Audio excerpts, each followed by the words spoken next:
Today we discuss Standard 8 General Science. आज आपण धडा क्रमांक 4 तीन धडे आपले कंप्लीट झाले. चौथा धडा current electricity and magnetism. Current electricity याचा मराठीमध्ये अर्थ होतो विद्युत धारा आणि किंवा विद्युत प्रवाह म्हटलं तरी चालतं. आणि मॅग्नेटिझम त्याचं लेक्चर क्रमांक 1 आज आपल्याला पाहायचे. धड्याच्या नावाकडे आपण नीट बघितलं तर धड्याचे दोन भाग आहेत. करंट इलेक्ट्रिसिटी भाग क्रमांक 1 आणि मॅग्नेटिझम भाग क्रमांक 2. तर आज आपण पाहिलेलं बघूया तर करंट इलेक्ट्रिसिटी. आता करंट इलेक्ट्रिसिटी काय आहे याचे एव्हरीडे लाईफ मध्ये आपण एक्झाम्पल्स पाहतो करंट इलेक्ट्रिसिटीचे. तर काही सम करंट इलेक्ट्रिसिटीचे एक्झाम्पल आहेत. लार्जर करंट्स आहेत तिथं. कशा आहेत की व्हेन लाइटनिंग स्ट्राइक्स. लाइटनिंग म्हणजे काय आहे वीज. काय होते it strikes from clouds to ground. Clouds to ground एक वीज पडते की नाही, येते की नाही वीज, दिसते की नाही आपल्याला वीज पडली, वीज पडून इतके मेले तितके मेले असं बातमी वाचतो की नाही आपण. तर ते का मारतात माणसं जनावर का मारतात? कारण ते लार्जर करंट्स असतात. ते काय असतात करंट इलेक्ट्रिसिटीचे एक लार्ज एक्झाम्पल आपण ज्याला म्हणतो ते आहे. किंवा सम स्मॉल करंट्स, काही स्मॉल करंट्स सुद्धा काय होतात की जे आहे अगदी मायक्रोस्कोपिकली स्मॉल, खूप स्मॉल करंट्स जे असतात फ्लोईंग थ्रू ब्रेन. अगदी ब्रेन मधून सुद्धा विविध तपासण्यामध्ये प्रवाहित करतात. ते स्मॉल करंटचं एक्झाम्पल आहे. पण जे आहे थोडक्यात काय आहे की किंवा अजून आपण करंटचे एक्झाम्पल्स कुठं पाहतो की आपण टीव्ही ऑन केला रिमोटच्या साह्यानं. रिमोटच्या आतमध्ये काय आहे बॅटरी आहे की नाही. ती बॅटरी करंट प्रोव्हाइड करते आणि ते इक्विपमेंट वर्किंगला लागतं. किंवा आपल्या घरामध्ये रूम मध्ये अंधार आहे, आपण फक्त बटन दाबतो, बटन दाबले की लाईट लागतात. लाईट कशामुळे लागतात? कारण तो तिथं सुद्धा आपल्याला काय असतात इन्व्हर्टरच्या बॅटरीज असतात किंवा जो करंट येतो आपल्याला एमएससीबी कडून ते एक एक्झाम्पल आहे. किंवा आपण रेडिओ ऑन करतो, रेडिओच्या आतमध्ये सुद्धा सेल असतात. म्हणजे हे काय आहेत हे करंट इलेक्ट्रिसिटीचे एक्झाम्पल्स आहेत आपल्या एव्हरीडे लाईफ मध्ये. पण ढोबळमानामध्ये काय आहे की आपल्याला करंट कसा how current electricity is produced तर सांगायचं काय आहे. It is produced by flow of current electricity. It is produced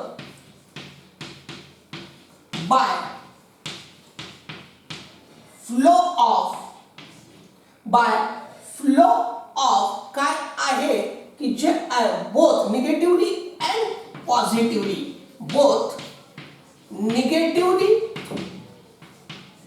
and positively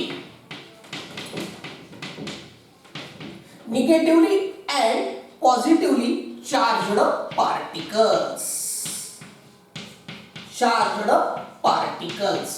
की विद्युत धारा म्हणजे काय असतो तर तो निगेटिव्ह चार्जेस आणि पॉझिटिव्ह चार्जेस जे असतात किंवा निगेटिव्हली चार्जड पार्टिकल्स आणि पॉझिटिव्हली चार्जड पार्टिकल्स यांचा काय असतो फ्लो असतो, प्रवाह असतो.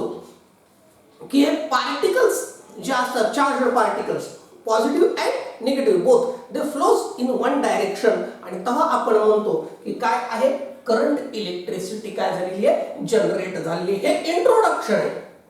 ह्या इंट्रोडक्शन मध्ये तुम्हाला काय केलं एव्हरीडे लाईफ मध्ये एक्झाम्पल्स दिले. आणि how current electricity is produced. It is produced by flow of both negatively and positively charged particles. आता हे पार्टिकल्स कुठे असतात? प्रत्येक मॅटर मध्ये ऍटम मध्ये असतात की नाही particles. Negatively charged, positively charge protons, electrons आपण पाहिलेले.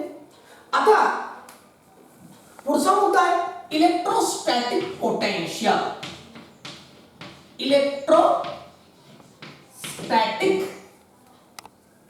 पोटेन्शियल. Electrostatic potential. आता शब्दाचा अर्थ काय इलेक्ट्रो करंटशी संबंधित. स्टॅटिक एका जागी जेव्हा एखादी गोष्ट स्थिर असते तेव्हा त्याला म्हणायचं स्टॅटिक. आणि पोटेन्शियल म्हणजे लेवल. पोटेन्शियल म्हणजे लेवल. बघा इलेक्ट्रोस्टॅटिक म्हणजे काय आहे की स्थिर विद्युत, त्याला म्हणायचं काय इलेक्ट्रोस्टॅटिक पोटेन्शियल. म्हणजे एखाद्या लेवलला करंटचे काय असते, पोझिशन जे असते त्याला म्हणायचं इलेक्ट्रोस्टॅटिक पोटेन्शियल. कशाला म्हणायचं इलेक्ट्रोस्टॅटिक पोटेन्शियल, तर सांगा the electric level deciding the electric level deciding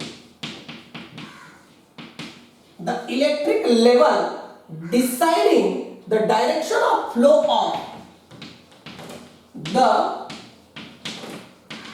direction of flow of electric charges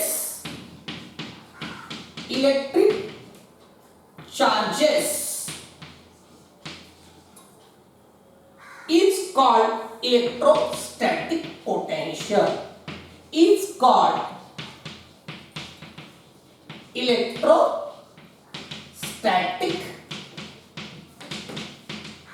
potential.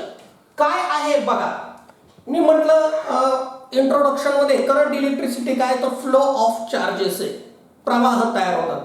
आता प्रवाह कधी तयार होतात, थोडंसं आपण कॉमन बोलू, धडा राहू दे बाजूला. प्रवाह कसे तयार होतात, पाण्याचा प्रवाह कसा तयार होतो सांगा बरं. सर पाणी वाहतं, पाण्याचा प्रवाह होतो. पाणी वाहण्यासाठी काय आवश्यक आहे, हो कुठंतरी उतार आवश्यक आहे. लक्षात घ्या, कुठंतरी उतार आवश्यक आहे. त्या उताराने पाणी वाहतं. पाणी असं उलट चढायला होईल का, होईल का, नाही. म्हणजे काय असतं की कुठंतरी एक हायर लेवल आहे आणि कुठंतरी एक लोअर लेवल आहे, तेव्हा पाणी वाहतं. आणि समजा दोन्ही लेवल सारखे असतील तर पाणी वाहील का, फ्लो तयार होईल का पाण्याचा, नाही होणार. म्हणजे कोणताही प्रवाह तयार होण्यासाठी काय लागतात, एक कोणती तरी हाय लेवल लागते आणि एक कोणती तरी लो लेवल लागते. आणि मग ह्या लेवल्स डिसाइड करतात, ह्या लेवल्स डिसाइड करतात की प्रवाहाची दिशा काय असावी. आता नदीच्या प्रवाहाची दिशा नेहमी डोंगराकडून समुद्राकडे असते, कारण डोंगर हे हाय लेवलला आहे आणि समुद्र हा लो लेवलला आहे. म्हणून नद्यांचा उगम हा डोंगरात होतो आणि त्या समुद्राला जाऊन मिळतात. म्हणजे हे लेवल दाखवतं की नदीनं कुठून कसं व्हायला पाहिजे. म्हणजे ह्या लेवल काय ठरवतात, दिशा ठरवतात. हे झालं पाण्याचं. अगदी तसंच काय आहे, हीट सुद्धा आहे, उष्णता सुद्धा. बघा उष्णता सुद्धा एका हाय लेवल कडून लो लेवल कडे जाते. म्हणजे ह्या लेवल्स काय करतात, दिशा ठरवतात की उष्णतेने कोण्या दिशेनं जायला पाहिजे, पाण्यानं कोण्या दिशेला जायला पाहिजे. हे कोण ठरवतात, लेवल्स ठरवतात. अगदी सिमिलर, अगदी सिमिलर. मी ज्या अर्थी म्हटलं की करंट इलेक्ट्रिसिटी काय आहे, तर फ्लो ऑफ चार्जेस आहे. मग फ्लोला काय असायला पाहिजे, एक निश्चित दिशा असायला पाहिजे. आणि ही दिशा कोण ठरवतं, हे इलेक्ट्रोस्टॅटिक पोटेन्शियल ठरवतं. म्हणून मी याची व्याख्या काय केली आहे, इलेक्ट्रिक लेवल डिसाइडिंग म्हणजे ठरवते.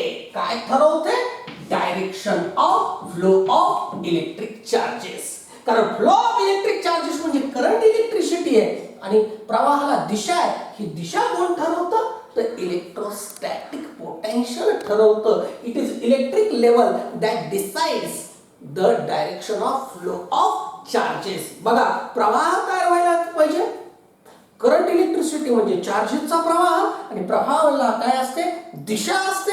ती दिशा कोण ठरवतं, इलेक्ट्रोस्टॅटिक पोटेन्शियल. बरोबर आहे. आता हे मुद्दे, ह्या बेसिक टर्म्स आहेत. करंट इलेक्ट्रिसिटी म्हणजे काय, इलेक्ट्रोस्टॅटिक पोटेन्शियल म्हणजे काय, आणि त्याच्यानंतर पुढचा आहे पोटेन्शियल डिफरन्स. Potential difference. की पोटेन्शियल डिफरन्स काय असतो, तर बघा काय, पोटेन्शियल म्हणजे लेवल आणि डिफरन्स म्हणजे फरक. पोटेन्शियल म्हणजे लेवल, डिफरन्स म्हणजे फरक. पोटेन्शियल म्हणजे लेवल आणि डिफरन्स म्हणजे फरक. म्हणजे दोन लेवल मधला फरक, म्हणजे याला काय म्हणायचं आपण, पोटेन्शियल डिफरन्स. तर मी त्याची व्याख्या काय करणार मी, the difference between potential of two points. Difference between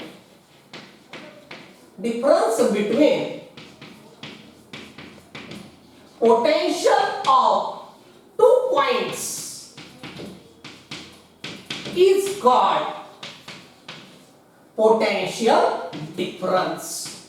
Is called potential difference. काय नाही, पोटेन्शियल डिफरन्स म्हणजे काय आहे तर दोन लेवल मधला फरक आहे. लेवलला समानार्थी शब्द मी तर काय वापरला, potential. Difference between potential of two points. हो, जसं समजा मी नदीचं एक्झाम्पल दिलं, डोंगराचा पॉइंट आणि समुद्राचा पॉइंट, दोघांमधलं पोटेन्शियल, हाय पोटेन्शियल लो पोटेन्शियल, दोघांमधला डिफरन्स पोटेन्शियल डिफरन्स. किंवा हाय टेम्परेचर हा एक पॉइंट, लो टेम्परेचर हा एक पॉइंट, आणि हीट हाय टेम्परेचर कडून लो टेम्परेचर कडे गेली म्हणजे तोच्या दोघांमधला काय झाला, पोटेन्शियल डिफरन्स. तसंच करंट वाहण्यासाठी सुद्धा एक हाय पोटेन्शियल लागतं आणि एक लो पोटेन्शियल लागतो, आणि दोघांच्या डिफरन्सला काय म्हणायचं, पोटेन्शियल डिफरन्स. बघा मी बेसिक टर्म घेतो बरं का, हे इतकं महत्वाचं आहे. आठवीच्या याच पण 9वीला येणार आहे, तुम्हाला 10वीला येणार, 11वीला येणार, अगदी 12वीपर्यंत आहे. सुटा फिजिक्स सेकंडमध्ये येते 11वी 12वीला. लक्ष द्या. आपल्याला वाटतं की नाही नाही काय आहे पुढे, कोणाला माहिती आहे पुढे तर अशा मोठ्या मोठ्या बुक्स असतात, हे गुरुजी काही गाव गप्पा मारतात इकडे. नाही, हे कळल्याशिवाय ते मोठे बुक्स तुम्हाला कळणार नाही, म्हणून हे 8वीला टाकलेले. लक्षात घ्या काय पाहतो आपण, बेसिक टर्म धड्यात. कोणता चौथा धडा चालू आपला, 3 कंप्लीट झालेत आपले. Current electricity and magnetism lecture 1. ह्याचे 2 भाग आहेत. करंट इलेक्ट्रिसिटी पहिला भाग आहे, दुसरा भाग मॅग्नेटिझम आहे. मी पहिला भाग सुरू केलाय, त्याच्यातल्या काय डिस्कस करतोय, बेसिक टर्म्स, मूलभूत संकल्पना डिस्कस करतोय. पहिली बघितली आपण करंट इलेक्ट्रिसिटी, दुसरी बघितली इलेक्ट्रोस्टॅटिक पोटेन्शियल, तिसरी बघितली पोटेन्शियल डिफरन्स. ह्या 3 अशा काय बघितल्या तर बेसिक टर्म. आणि आता जे आपण पाहिलेले की आता मग इलेक्ट्रिक जे आहे करंट, आता चौथी जे आहे, चौथी बेसिक टर्म आपल्याला बघायचं आहे.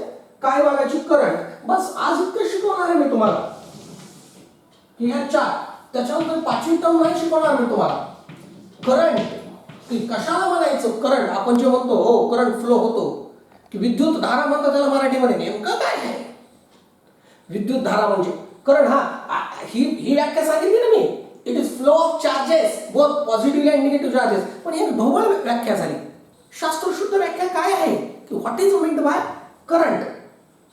तर काय आहे तर electric charge flowing through wire, electric charge flowing through wire, flowing through wire, electric charge positive असो निगेटिव्ह असो, flowing through wire, wire particularly metal wires बरं का, हो त्याच्यामधूनच फ्लो होत असतो करंट. सुतळीतून जातो का, नाही. एखाद्या प्लास्टिकच्या वायरमधून जातो का, नाही. मेटल वायर्स, इथं कोणत्या वायर्स लक्षात घ्यायचे, मेटल वायर्स लक्षात घ्यायचे. तर काय, electric charges flowing through wire in 1 second, in 1 second is called, त्याला करंट म्हणतात किंवा युनिट करंट सुद्धा म्हणतात, एकक विद्युत धारा, पण आपण करंट म्हणू. ही दुसरी शास्त्रशुद्ध व्याख्या. Electric charge flowing through wire in 1 second. की समजा मी काय केलं, आता तुमचे वायर्स आहेत, की हे वायर, की ह्या वायरला मी काय केलं, हे तुमच्या चार्जरचं वायर आहे, हेच पिन लावलं, आणि मग एका सेकंदात ह्या वायर मधून जितका चार्जेस फ्लो होतात. आता हे वायर आहे, वरून याला रबर लावलेली आहे, आतून काय मेटल आहे, तोडून नाही दाखवत, दुसरं चार्जर आणावं लागेल मला. आतून काय आहे, मेटल वायर, कॉपर वायर असते की नसतं, वरचं एक हाताने काढले दिसते की नाही. आणि मग याच्यातून काय होतं, तर चार्जेस फ्लो होतात. आपण ज्यावेळेस याला याची पिन लावतो, आणि मग ह्या वायरमधून एका सेकंदात जितके चार्जेस फ्लो होतात त्याला काय म्हणायचं, युनिट करंट किंवा करंट म्हणायचं. काय म्हणायचं त्याला, करंट म्हणायचं. आणि करंटचं SI युनिट काय आहे, एम्पियर आहे.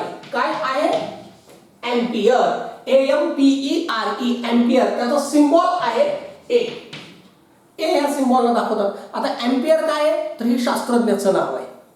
हो, ह्या शास्त्रज्ञाचं नाव, हो आता त्यांचे असं काय, आता सध्या हो पितृपंधरवडा चालू आहे, त्यांची काय पक्ष वगैरे घालीत नाहीत. हो, ह्या तिथीला वेळ घाल, हो त्यांच्या आत्म्याला शांती मिळावं, जरा गंमत म्हणून सांगतो बरं का. काय करतात, त्यांच्या नावाने युनिट बनवतात. काय बनवतात, त्यांच्या नावाने युनिट बनवतात. तसं ह्या अँपियरनं करंटचा खूप अभ्यास केला होता. त्याचं नाव होतं अँड्र्यू अँपियर, इटलीचा सायंटिस्ट आहे. हा, आणि त्याचं कायमस्वरूपी याद राहावी, स्मरण राहावं म्हणून काय त्याच्या नावाने युनिट बनलेले अँपियर. खरं बेसिक त्याचं युनिट काय आहे? Coulomb per second. Coulomb per second आहे, कुलोम्ब भागिले सेकंद आहे. पण राहू दे, ते नका लक्षात ठेवू. इलेक्ट्रिक करंटचं युनिट काय आहे? अँपियर. काय आहे? अँपियर. ह्या काय आहेत? बेसिक टर्म्स आहेत. कोणत्या कोणत्या किती बेसिक टर्म्स आहेत? 4. कोणत्या कोणत्या? Current, electricity, electrostatic potential, potential difference आणि करंट आणि त्याचं युनिट. बस आज के लिए इतना ही काफी. छोटंच लेक्चर आहे, असू द्या. 5वी टर्म शिकवायला गेलो तर हे 4 विसरून जाते. थँक्यू.